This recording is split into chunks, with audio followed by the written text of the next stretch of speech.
Hi, everyone. I'm Victor Lund, and welcome to today's webinar. We're going to be talking about building an effective and affordable technology offering for your brokerage. We have some excellent panelists here today. We're just waiting for a few more people to log on, and we'll get started in just about 1 minute.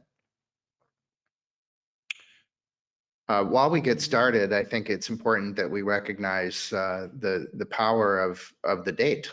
Today is 9/11. So if we all recall, on 9/11 in 2001, our country experienced a devastating tragedy. So let's just take a moment of silence while people log in, and we'll just remember those who died that day.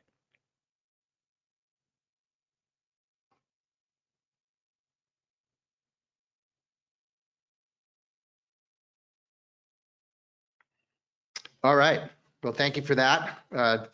Moments of silence are always a little strange and challenging, even when you're on a Zoom, but I'm glad that we all shared that moment of remembrance together. Again, I'm Victor Lund. I'm the managing partner of a technology company, of a consulting firm that works with real estate brokerages nationwide called Wave Group. And I'll be moderating to today's panel. I've got some great guests. I want to get started by introducing Stuart Sim, who is with Vice President of Industry Development for Lofty. You may know Lofty as Chime. They rebranded this year. Nevertheless, it's the same great company, same great people, and with a brand new name. And now you're no longer confused with the Chime Bank. So congratulations on that. Thank you very much.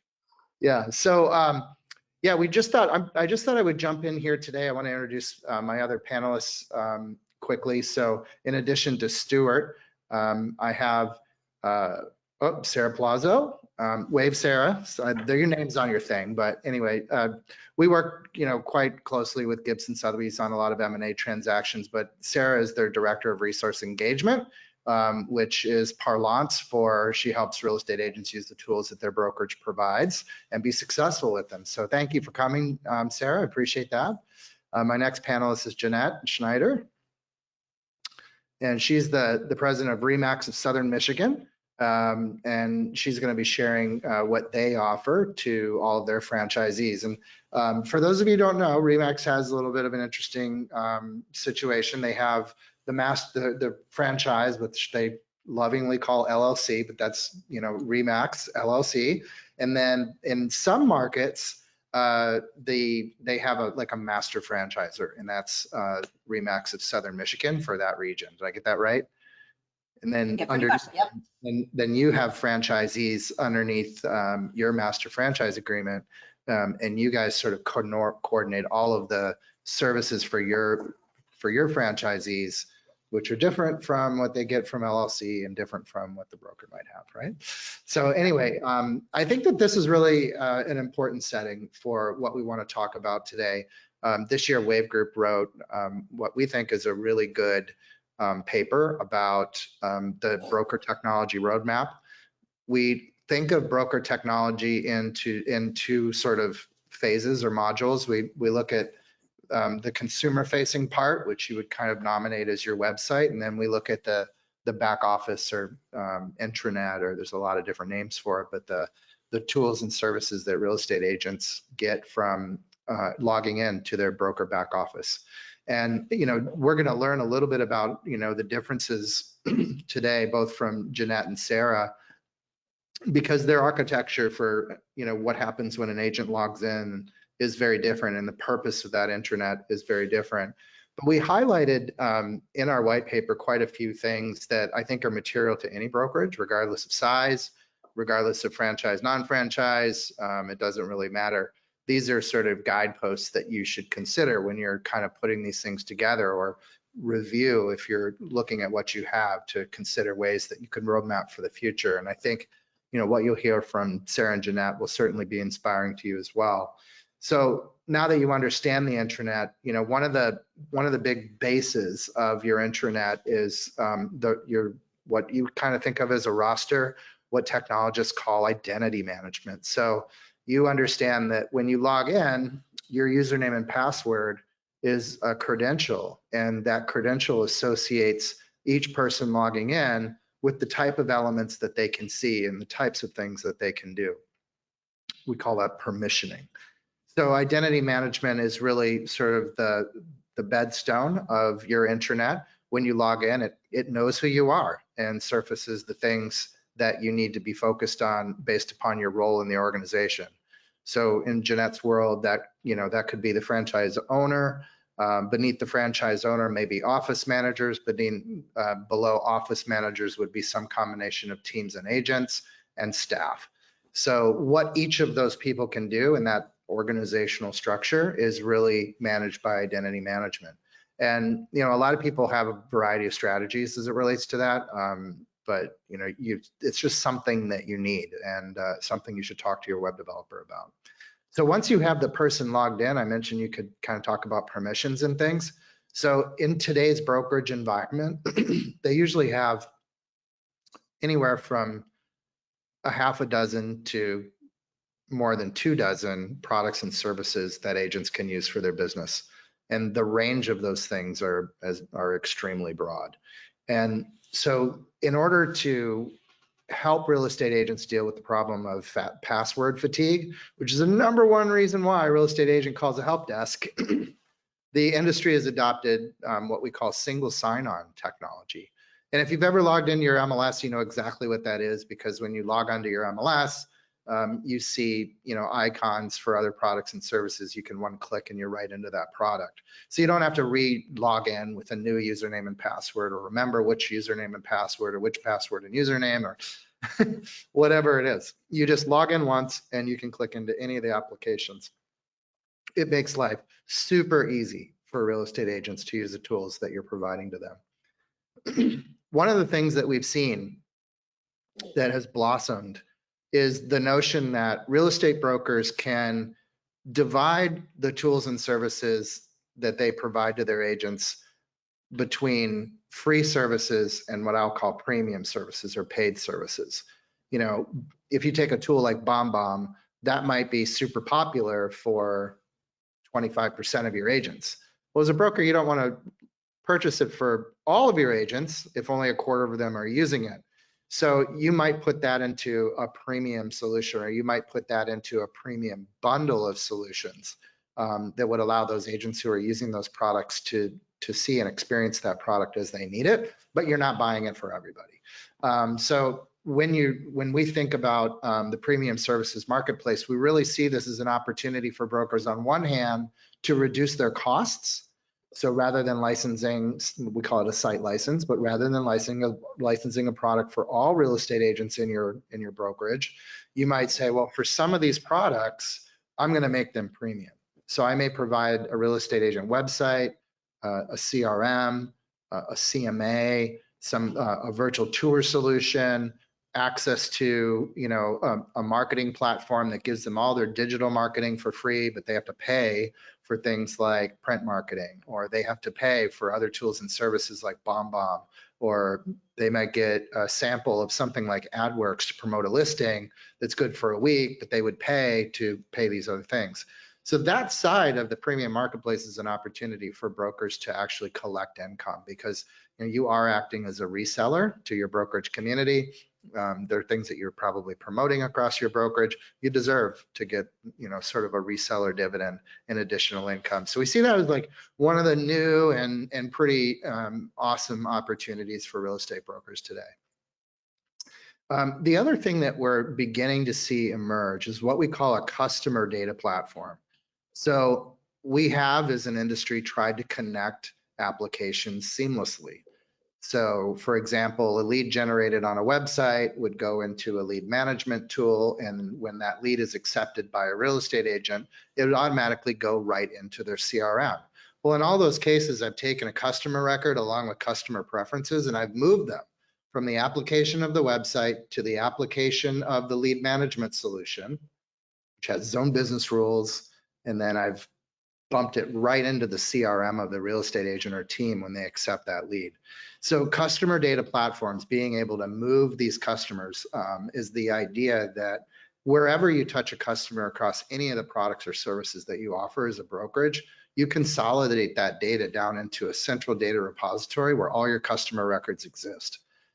If you imagine for a moment that you switched products, like you switch your CRM, or you switch your broker website, which has all your leads in it.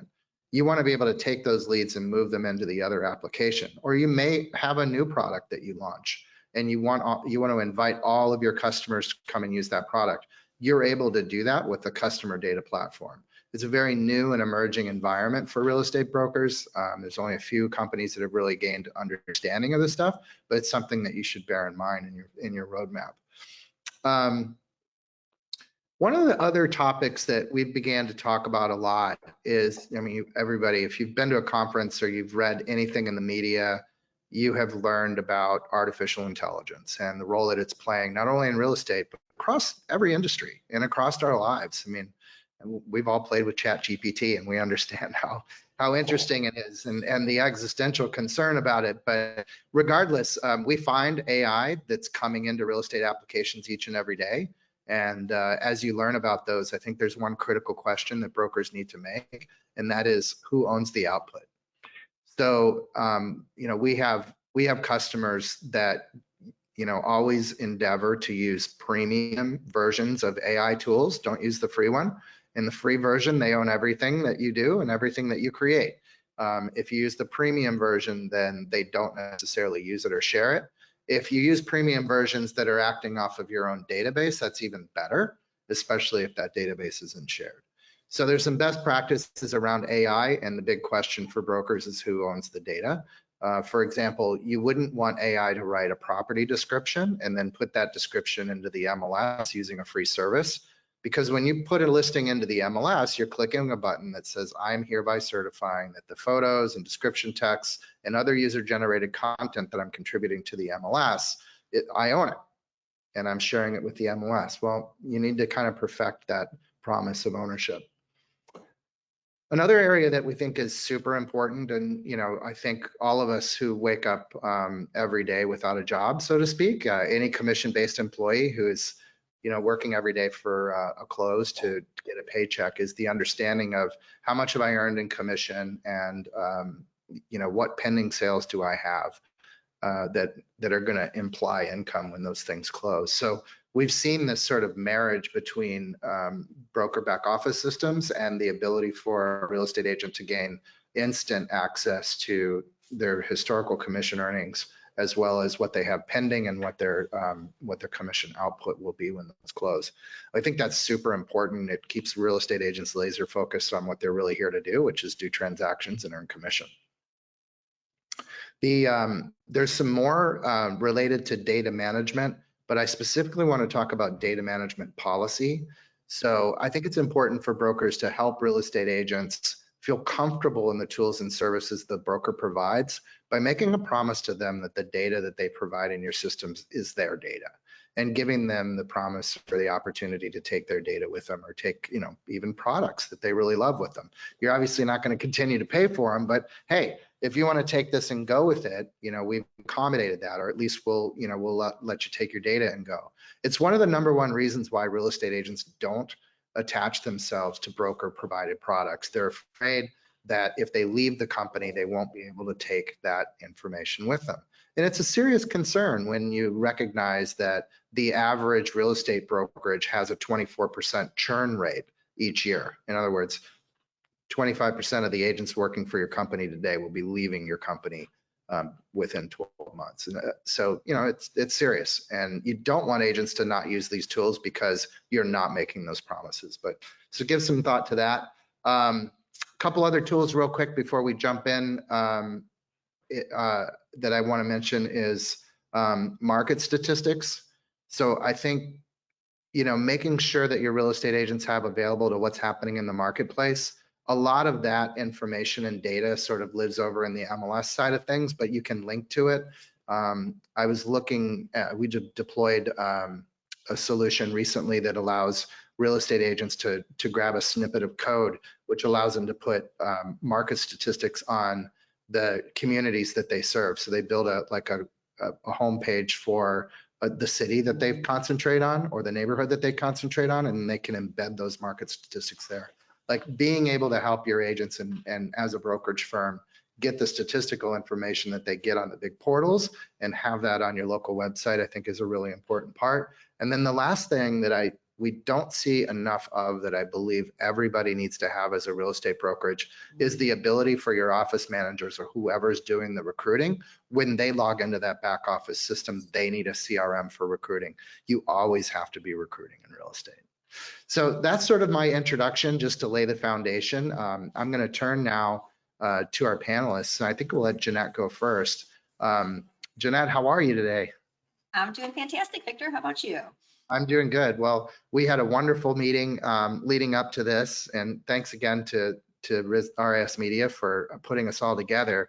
But you guys are doing some fantastic stuff, and you've really done quite a bit to innovate on your back office solutions. So maybe you could just sort of give an introduction to your company for those who are from around the country that aren't in your backyard and they don't know much about who you are or how many agents you have or what kind of, those types of things. And then maybe talk a little bit about what you guys are doing. Sure. Well, thank you. And RE/MAX of Southeastern Michigan, we are basically a independent region that is part of obviously the RE/MAX franchise. Our region is geographically small compared to a lot of others in our system. We're basically the metropolitan Detroit area. We have roughly 800 agents in 52 offices. And so that's, kind of what we manage, kind of like, one step up the food chain, if you want to look at it that way. So a lot of what we implement from our office, the regional office, because where I work, we don't list and sell real estate. We are the folks that sell the franchises, service, and do training and things of that nature. So in many cases, to some degree, we're the conduit between the brand. And as Victor, you had said, we lovingly referred to as LLC because it's a little shorter to say. So we take, what's provided, as part of the overall brand and make sure our franchisees and by extension agents are aware of what they get when they join RE/MAX. But then there's always a little bit of some layering on of some things that we offer out of our region that may not necessarily be what's offered across the country. One of those products is going to be RS Media's, ACE Automated Content Engagement Program. So it's taking Can kind you of explain all what of that is? That some people don't know. Yeah. What that is, yes, absolutely. And we've been using it for years. It is, and I think they were kind of like I want to say first to market, but certainly an early adopter of having content that agents can have automatically posted to their social platforms like Facebook and LinkedIn. Because we know that social is a big part of where consumers go to check somebody out. It's a way for agents to communicate with their sphere. And what ACE can do is an agent can go in and on the back end set up how many days a week do they want content going out on their behalf that they do not have to create. And it's going to end up being a combination of, articles, infographics, sometimes videos. It brands to the agent so that it looks as if the agent created a lot of this when they really didn't. And that is one of the products that we do provide our folks. But when you're a new agent or maybe an existing agent, and this is a new product that we're rolling in, it's our job to communicate this down, and to as much of a degree as we can, make sure our brokers, our owners and managers are aware of these tools, make sure our agents are aware of these tools, so they're tapping in and using them. Do you want to talk about some of the other tools and services that you guys provide in your back end? I mean, you gave me, you were talking a little bit, and I thought this was really important about staff onboarding and the tools that you use to do that and how it ties to your commission plan and things like of that nature. Yeah, we've got, a couple of different systems, I guess, depending on where you go. And to your point, we'd like to think we have single sign-on, and we do in a large degree, but there's always kind of that one platform that kind of falls, outside of that. And so from our perspective is what we, call iFranchise, because that's the system that we communicate with our offices. It's where they're going to report the monthly statistics for agents. So the commissions they earned, the transactions they did, agents that came and went. And then that gets populated digitally up to us, and then we turn around and digitally give it to LLC. And at the end of the year, this is where awards are based on. Production, we're an industry based on production, and so awards are based on that. So it's really important to have those types of things, accurate. if we look at kind of the other face of the company, it's like, our interaction with membership, as we would call it as a whole. We do, I think, come pretty darn close to having a single sign-on. But when a new agent joins, and you alluded to this before, their email and their password becomes kind of their credentials. It becomes their ID, and it's the first step when an agent joins. They're going to get a welcome email from LLC, and in there they're going to set up their remax.net email address, some combination of first and last name at remax.net.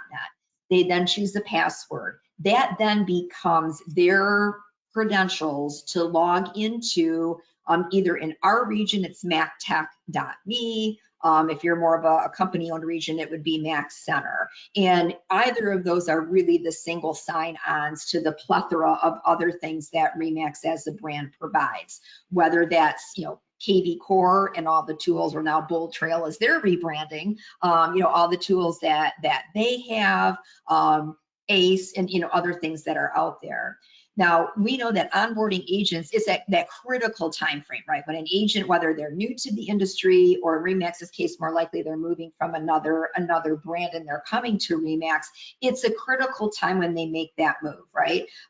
It's always a little disconcerting to go from an environment you were really comfortable and you knew exactly how everything worked into a new environment where, I'm not sure how I open the front door. I'm not sure how the copier works. And, and now I've got to figure out all this tech stuff.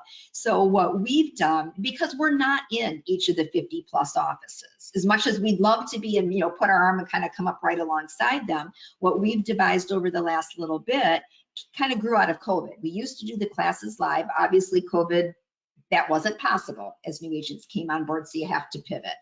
And what we've adopted over time is an 8-week onboarding email campaign, drip campaign, if you want to call it that, with new agents, where we do try to still take them by the hand and not overwhelm them, because that's the one thing that we know is it's easy to overwhelm people. And I think whether, Victor, to your point, a brand or an independent, everybody's got a suite of tools, and it's really easy to get really excited about telling everybody about them. And so what we do is the first week is here. If you haven't already, make sure you set up your remax.net and get that password. That is your key to everything else. Okay, week 2 email is, now that you've done it, if you haven't already, go into Max Center and set up your profile, because that not only feeds our internal system where maybe there's going to be referral business had, agents looking to send business to Detroit and they're looking for an agent to send to, your photo, your bio, your designations, all of that needs to be there for them to see. But that profile also now feeds Bold Trail. It also feeds your profile that's going to go to your website. Yeah, no, I wanted to make sure you said that. So this is what I was talking about earlier in terms of the identity management. So it is so taxing for an agent, especially a new agent, to go in and get their headshot, their bio, whatever whatever their sort of customization is, and then hydrate or put that. They don't want to go and log into 27 different products and do it again and again and again and again. So in Jeanette's environment, you do it once, and then you could go into a product you've never logged into before, and magically your stuff is there. And hopefully, I mean, and we're moving more in that, because you're right. In the past, it was every product had its kind of own, like you said, well, I know you've already done it here, but you just have to do it here. And you try to say you just have to do it once, and then it's going to be there for that product too. But it's the 3rd time they've done it, and that's not a great user experience.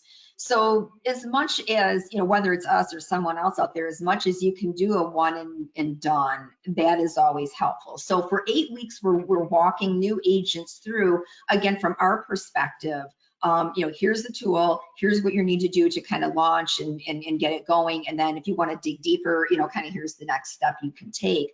But I do know, in speaking to more of a broker audience, again, from a brand perspective, is we cannot replace the help that's in the local office. And it's so critical, whether it's a broker, a manager, some other staff person that really knows the product offering that the brand and or the office provides, and be an on-site resource to agents. It makes all the difference in the world when you can have somebody fulfilling that role.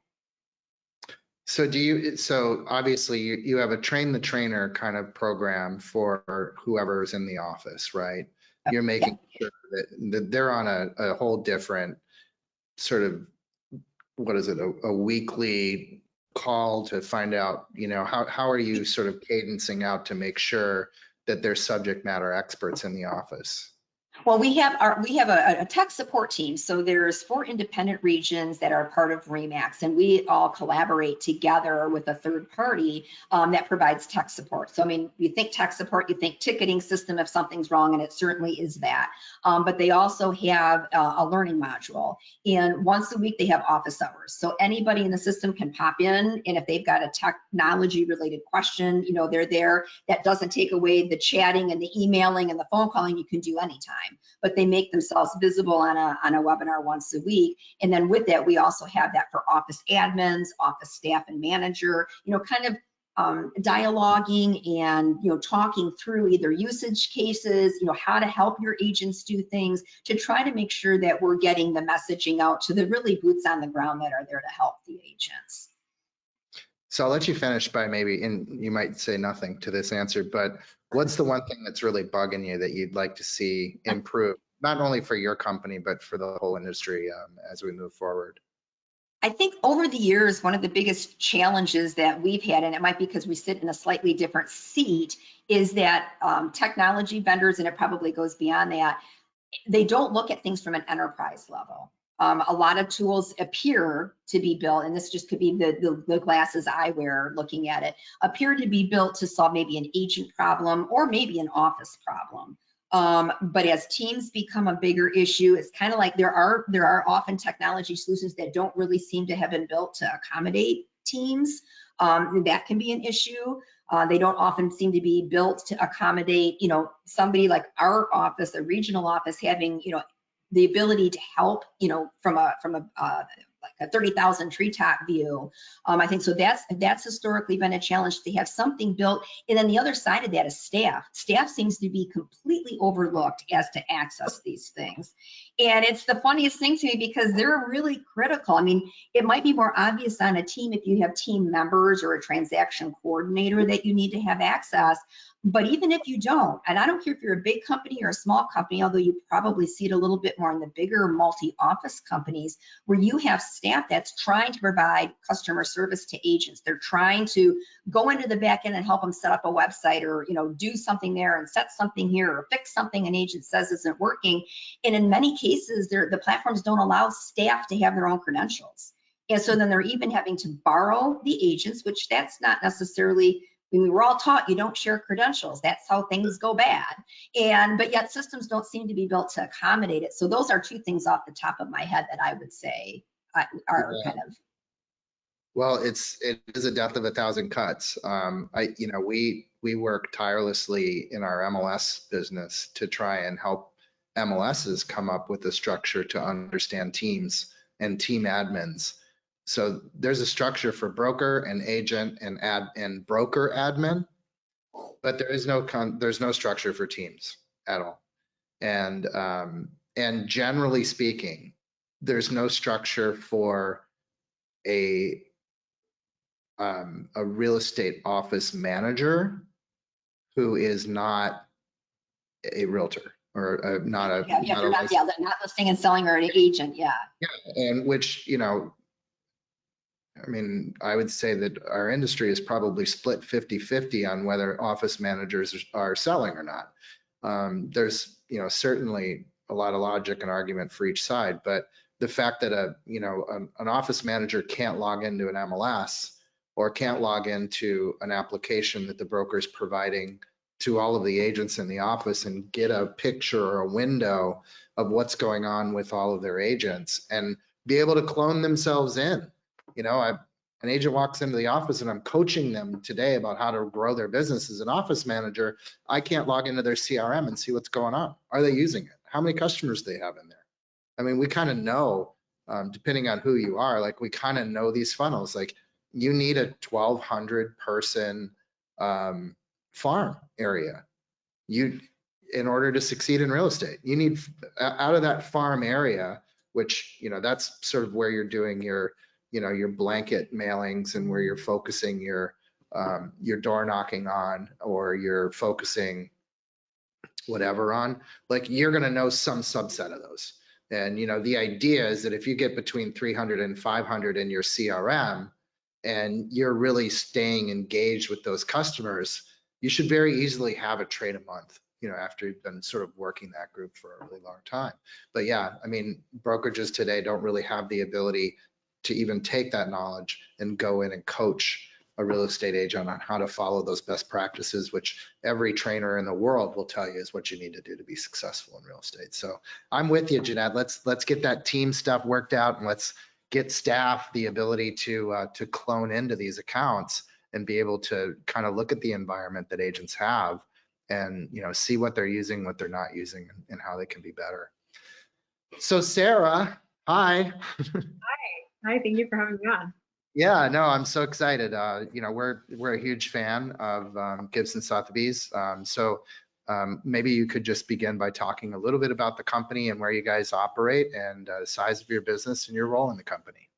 Absolutely, thank you. Yeah, so I'm the Director of Resource Engagement, and as you mentioned earlier, my role really is in helping our agents. I offer ongoing training and support for our over 500 agents spanning across over 25 offices. We now have 30. And we do operate in Massachusetts. Those 30 offices are quite spread out, even though we're in a smaller state. I make myself present in all of those 30 offices, as do the rest of our management team. So we really strive for a high touch, personalized, family-like environment, and we try to be present at our sales meetings. I do offer ongoing training and support in the form of in-person training sessions, whether that be one-on-one or larger group or regional training sessions as well. And then I'm also committed to being visible and readily available to all of our agents that are newly onboarded. So that usually takes the form of meeting with them on day one or shortly thereafter, sitting down with them, understanding their needs and challenges, and making sure that we flesh out a plan for what their training looks like moving forward. So usually I'm sitting with them quite a bit as they get started and making sure that any existing transactions get entered into our transaction management system, making sure that they're set up on all of our systems and that they have ongoing training so that they can learn how to use the systems that they're not already acquainted with. And then of course, offering ongoing troubleshooting support as needed as well. We have managed to grow in spite of challenging market conditions. I did mention that we have 30 offices now. We've grown quite a bit in the last couple of years by acquiring some local companies that have bridged the gap in some geographically between some of our existing core markets. So we do have a shout out for Larry here. If you're in the Northeast and you're interested in selling your company, please contact Larry Rideout. Yeah, of course, I'm lucky, I'm not Larry, but obviously there's a lot that goes into that, and I'll kind of touch on that a little bit later on. But in my role, obviously I try to make myself as readily available and as present as I can be with our agents so that I can really offer them the resources and training and tools and support that they need to be most successful. So our brokerage looks a little different than some others out there. Our management team, our employees, they don't participate in the selling process at all. We really, as I mentioned, strive to maintain that family-like, high-touch environment. And so as much as we can be, we try to be present. That means our employees and staff try to be present at our sales meetings. We offer CEUs internally. We offer coaching, things like that, but we really do try to be as present as possible. And again, I mentioned that our management team doesn't participate in the selling process for that reason, so that our agents can focus on doing what they do best and we can focus on supporting them.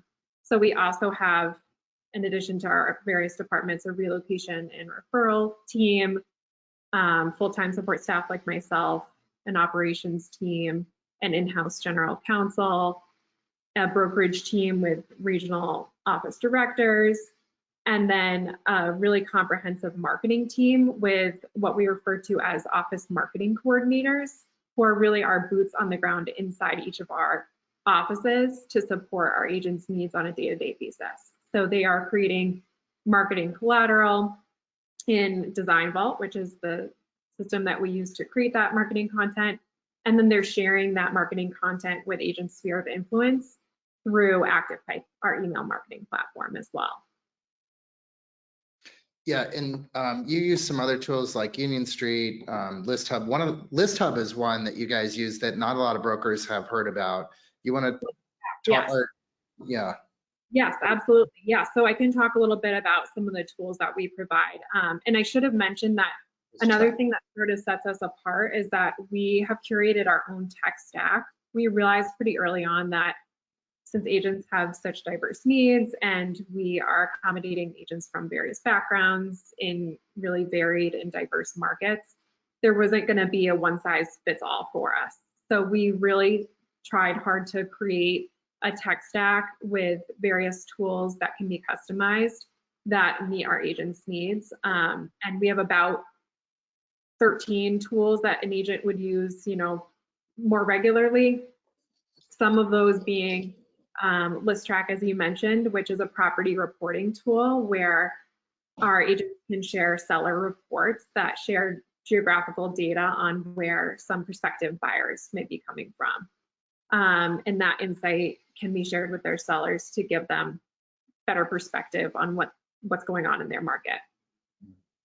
We do use, as I mentioned, ActivePipe as our email marketing platform, Design Vault to create marketing content, Boost, which is a way to advertise listings, and that those ads can also be shared through social media. So usually when a new listing is brought on, an agent will opt into having one of our office marketing coordinators create a nice looking ad and then sharing that through Boost. We use Moxie Present as our comparative market analysis tool, which is part of the MoxieWorks hub. And then we use SkySlope as our transaction management system. Our agents are entering their own transactions, but we obviously support them in that process. And we have various other transaction coordination services should they need them as well.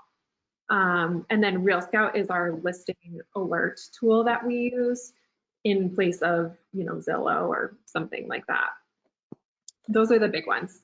Deposit link as well, but. Thank you.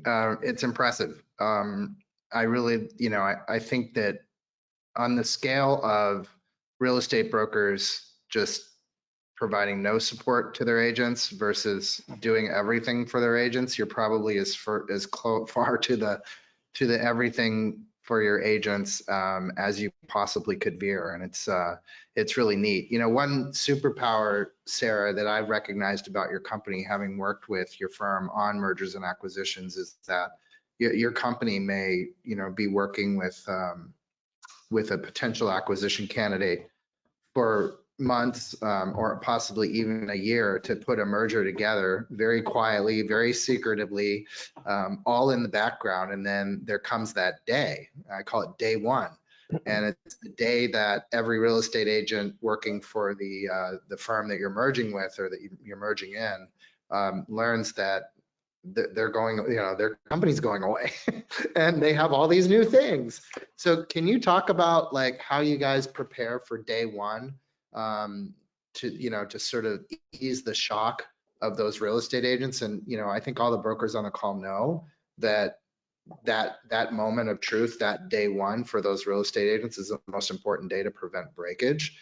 Have those agents walk out the door mad, I can't believe you didn't tell me, all of those other things. But it really is a superpower of yours. Can you talk about that day one playbook and how you guys sort of implement that so effectively? Absolutely. And of course, there's a lot going on behind the scenes leading up to that day one that sometimes, and most of the time, I would say I'm not even privy to. But obviously, some of those things would be ensuring that that is going to be a good culture fit so that any, growth expansion opportunity, whether that be onboarding a new agent or, a prospective company that we would like to add, or have joined us, we're obviously looking at the return on investment of that prospect, whether they are going to bring in sales that justify their costs, whether they are going to fit into our collaborative culture at our brokerage, and whether they're going to retain their clients and maintain good relationships. So those are some of the things that we consider leading up to day one. But then we also ensure that we have a formal integration plan ready to go. So that's really well organized so that on day one, we can communicate that plan to those agents so that they know they're aware of any upcoming training opportunities. They know who each of us are, because we do have a really large team, so we need to communicate that to them. We need to make our presence felt and known, so we are all present. It's a large team of us, but we are all present on day one so that we can make sure they're meeting us face to face and there's a smooth handoff.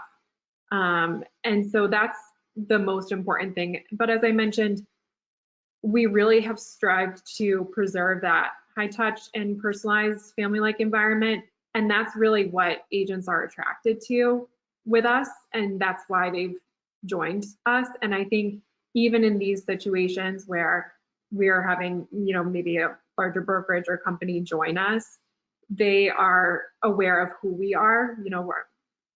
Most people in our area know of Gibson Sotheby's. And so at least that part's not a mystery to them.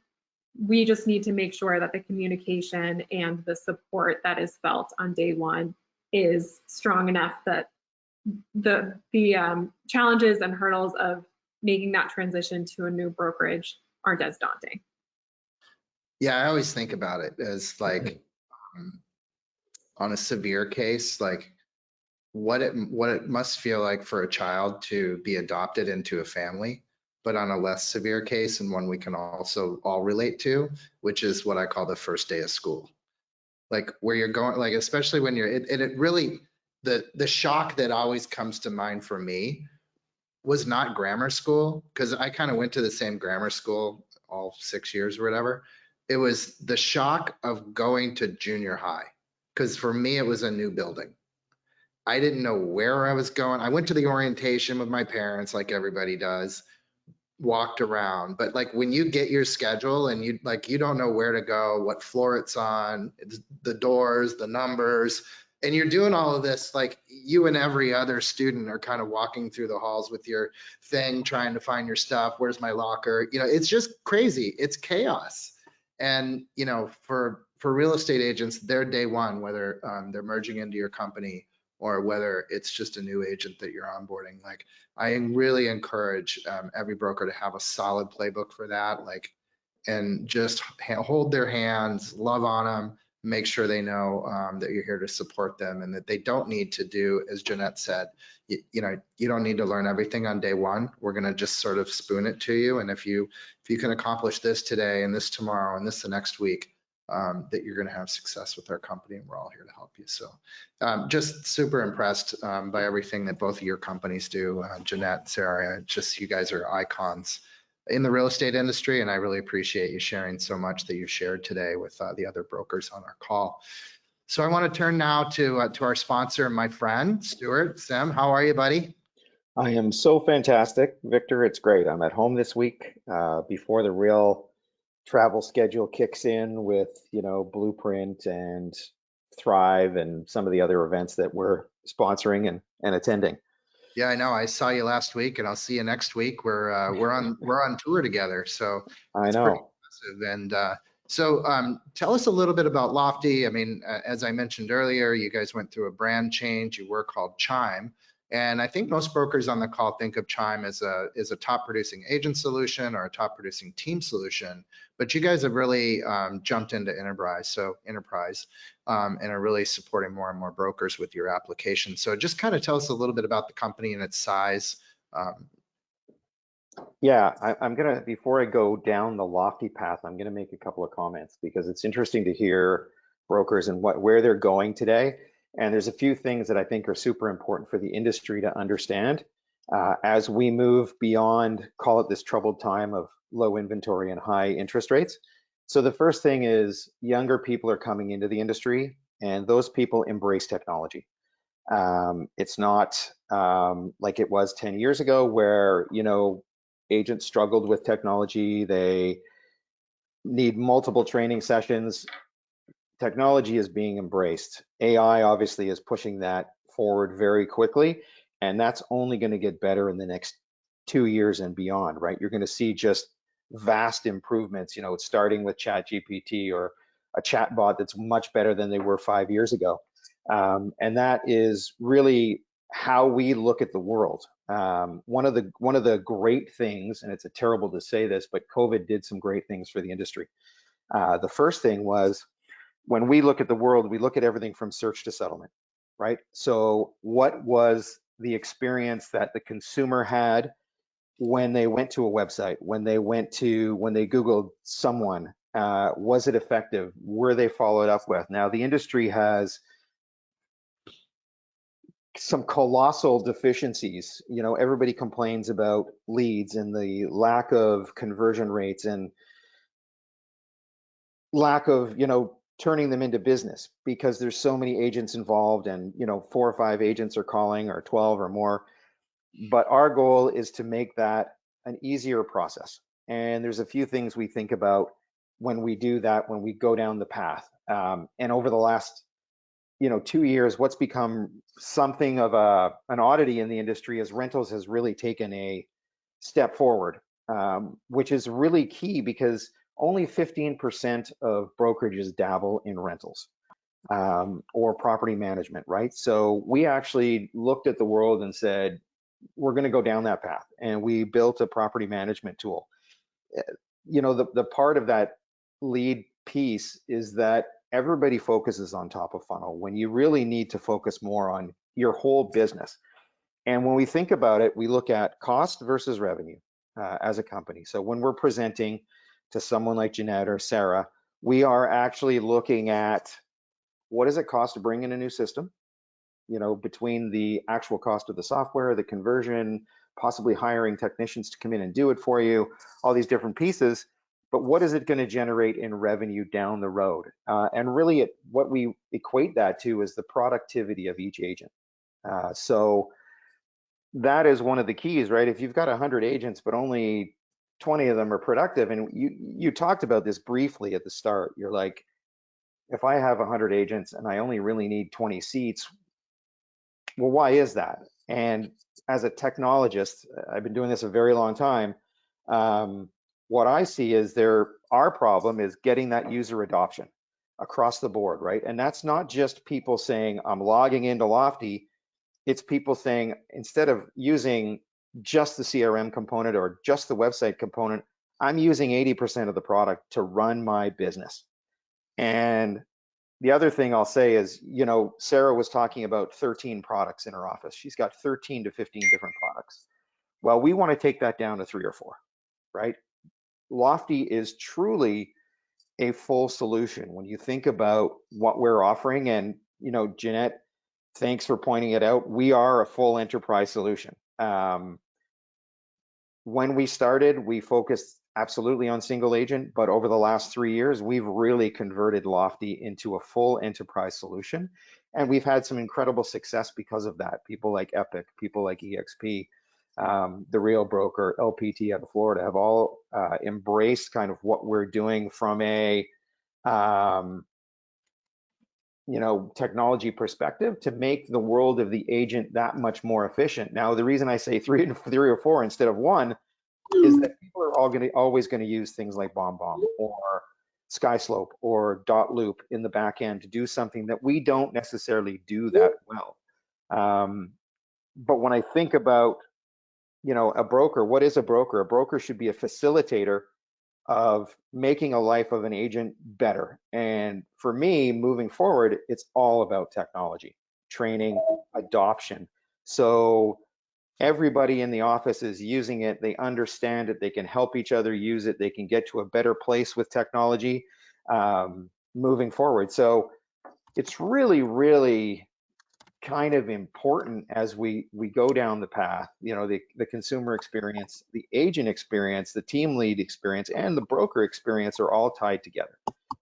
And if you're using those multiple different products, and yeah, you might have single sign-on, but ultimately it's confusing as opposed to logging in to kind of one dashboard where you can see your marketing, you can see how the performance has been handled, you can look at your lead generation statistics all in one place and make decisions strategically about what direction you need to take when you're moving down the path with a new technology stack or a different technology stack. Now, there are some really good new players in the market. I'm a believer that most of these new players are going to make a huge difference to the way brokers specifically look at technology. Because you got to start thinking about it as it's going to drive revenue for me, and it's a productivity tool. That's where I'm going to drive that revenue. People are going to be busier. People are going to do more in a day for their real estate businesses. Now, the last thing I'll say before I go into my kind of like my elevator pitch for Lofty is, you know, you look at a brand like Remax. It's one of my favorites. We had a you know, a deal with you guys for years, and we're just trying to restructure that, what it looks like. But Remax really has independent business owners, and they often go out and make their own decisions around technology, as opposed to going through with what the broker presents to them. And that is where that problem is created. Whereas if you had people adopting and embracing the technology, your life as a corporation is going to be that much easier because you don't have to shift technologies every 4 to 5 years, right? You make the commitment, you embrace it, and you move down the path. Now, we are a technology company first and foremost. So our development shop is, you know, we have 160 developers based strategically around the world. We have a dev shop in Poland, we have a dev shop in Phoenix, and we have a dev shop in the Philippines.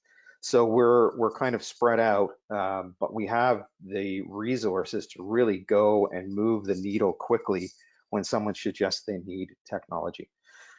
So what is Lofty? Lofty, formerly Chime. We've been around since 2015, so we're basically 10 years in. We have somewhere around 65,000 customers today and growing very rapidly with goals to grow our enterprise business very quickly, which makes it life easier to get to like that 125,000 user threshold. Heavily focused on growing the enterprise business. So we are a full platform. We deliver everything from websites, CRM, SEO, social media marketing, text, email marketing, transaction management. We also integrate with, you know, 142 different companies to make your life easier because you're going to be dedicated to things like Loop and those things. You know, CMA tool, home reports. So pretty much, you know, and from a broker perspective, the full back end recruiting system is all there as well. And when you think about that enterprise version that you're talking about, Jeanette, it's really built around recruiting and performance of agents on your roster, right? Who is the person that I can count on every day to follow up on a lead that I'm paying?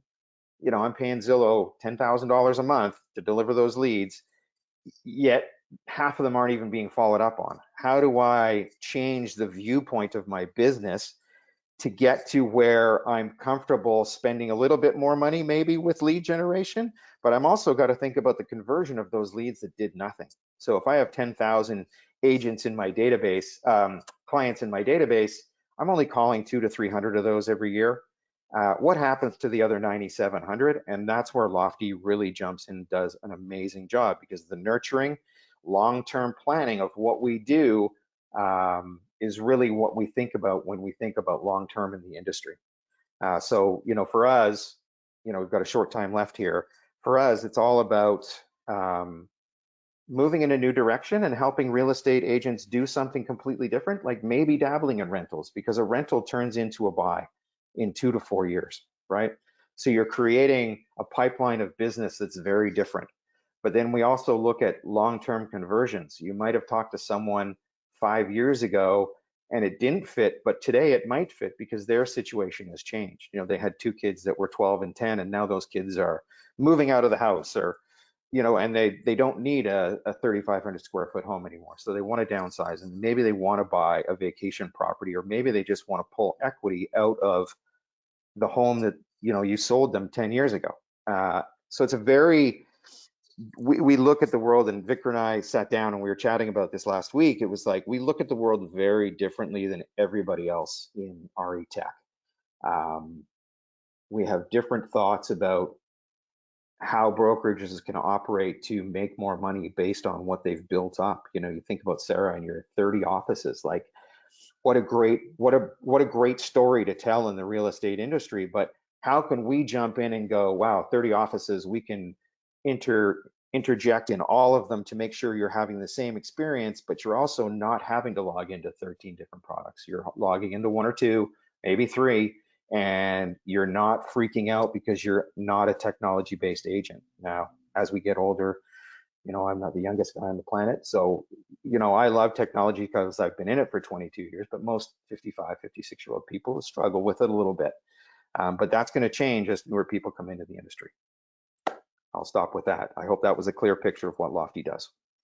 No, I think you did a great job, and you inspired me to maybe share a couple closing ideas here. I think one of the things that we talk to a lot of our brokerages about becoming is what I call a systems aggregator. So if you know that there's this reality of real estate agents and teams that are sort of getting married to a technology product that they like, recognize that and bring that technology into your environment. Like, you might offer some product or a service, but that a significant portion of your agents use something else. Well, do a single sign-on click and let them get right into their environment. You're not buying the software, but you're integrating it. Or, talk to the people that are distributing leads and say, hey, I know that Stuart uses Lofty, so I'm going to send the leads to Lofty rather than this other product or tool that they don't use. Probably one of the reasons why people don't respond to leads. It's going to the wrong place. It's not in their system, weird stuff like that. But, I was also inspired as a takeaway about what you said about dabbling in rentals. I mean, real estate transactions are down by 20 to 30% across the country. A 6 million unit trade volume is down around a 4 million unit trade volume. 3.8 million, right? It's crazy. I mean, it's a tremendous drop. And meanwhile, we still have, as many, if not more, realtor mouths to feed, right? We have a lot, like our agent count has not gone down with that. So, we're in a struggling environment where real estate brokers are struggling to profit. At the same time, more real estate agents are going without a paycheck. So one of the things that a few of our customers have really done is they, years and years ago, started out, developing a property management business. And one of our clients that sold recently, they have 13,000 doors under management in the city where they operate. Well, guess what? That dependable, reliable revenue was a tremendous buoy to the profitability of that brokerage. It's like mailbox money. So think about that. We're encouraging MLSs to get into that business as well. Now that we don't have an offer of compensation to encumber the way the MLS thinks about the services they provide, like, why not allow your participants and subscribers to put in rental listings? Why not focus on commercial? Why not focus on new home? Let's bring those people into the community and make it one cohesive community where MLSs represent all inventory across all types of, let's call it parcel-centric approach to real estate. And I think that's a benefit to everybody and serves everybody, but particularly consumer. So, hey, we're at time. I want to thank everybody so much, particularly our panelists, Jeanette and Sarah, and of course, Stuart and the whole Lofty team for sponsoring this today, and everybody behind the scenes at RIS Media that's not on, but they're just incredible with what they do, and we so appreciate everything you do to support brokerages and franchises and real estate agents to do the best they can in their business. So thank you all very much. We're going to sign off, and I hope everyone has a productive week.